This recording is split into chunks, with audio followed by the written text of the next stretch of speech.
Hey everybody, this is Gayborhood TV and I'm Alexander Casala. Today on this beautiful July day, we are at the National Constitution Center where we are about to go inside and explore the Speaking Out for Equality exhibit. So now we're inside the exhibit Speaking Out for Equality at the National Constitution Center, and I'm here with Mark. Can you introduce yourself, Mark? Sure. My name is Mark Harris, and I'm the Museum Programs and Training Manager here at the National Constitution Center. That's a long title. It is. Yeah, it is. So tell me a little bit about Speaking Out for Equality. Sure. Speaking Out for Equality, our newest feature exhibition, is telling a really interesting story about LGBT rights at a really interesting time to be telling that story. 50 years ago, this July 4th saw the very first Reminder Day protests at Independence Hall, which was a large public gathering to raise awareness for the quest for LGBT rights.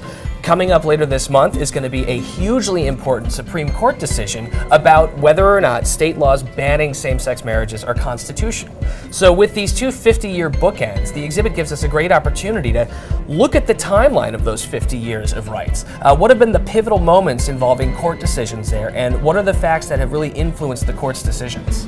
The exhibit just opened, and when is it going until? It's going to be open until January 3rd, 2016. Awesome.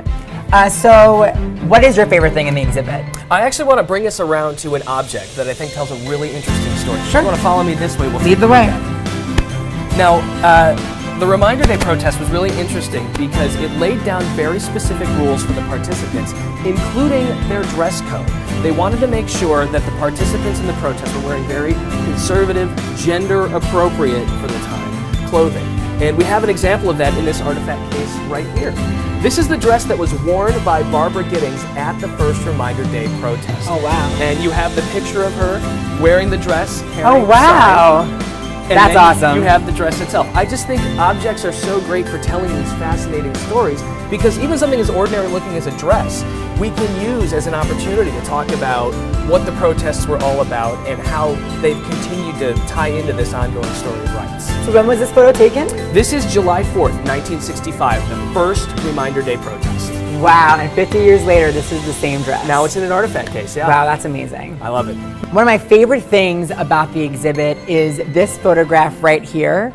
In this photograph is Christopher Bartlett, who now is the executive director of the William Way LGBT Community Center, and he was actually one of the really important people to curate this entire exhibit for the Constitution Center. So here he was years ago during one of the protests here in Philadelphia, fighting for LGBT rights in our city, and today he's still doing this incredible work. Remember when I was showing you that handsome man inside the exhibit?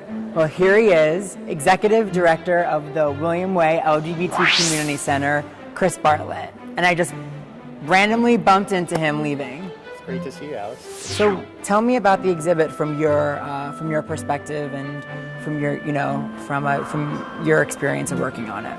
So we've been working on this exhibit for 3 years. It's very exciting. It comes, as you know, at a very historic time when we're about to get a decision on marriage equality.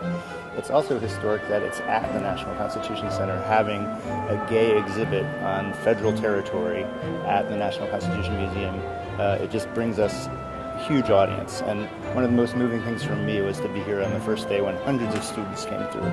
And just to see how far we've come in the last 50 years. The students were not concerned at all. They were enjoying the exhibit and participating in it. I was thinking when I was young, probably wouldn't have been the case. So we've managed to create this exhibit that educates youth, adults, elders. I even like to think that it educates what I call curious conservatives. Like there's the possibility for anyone to come in here and see something of interest and to think about their attitude towards LGBT people and LGBT equality. And so I think it's a huge achievement and so much fun to have done it. Well, great. It was great seeing you. Great seeing you. Have a good time on your VIP tour over there. Nice to see you all. Thanks for watching as we explored the Speaking Out for Equality exhibit here at the National Constitution Center. Stay tuned when we bring you more interviews and conversations about the Supreme Court decision regarding same-sex marriage in our country. Thanks again for watching My New Philly, where something is always new and everything is always Philly.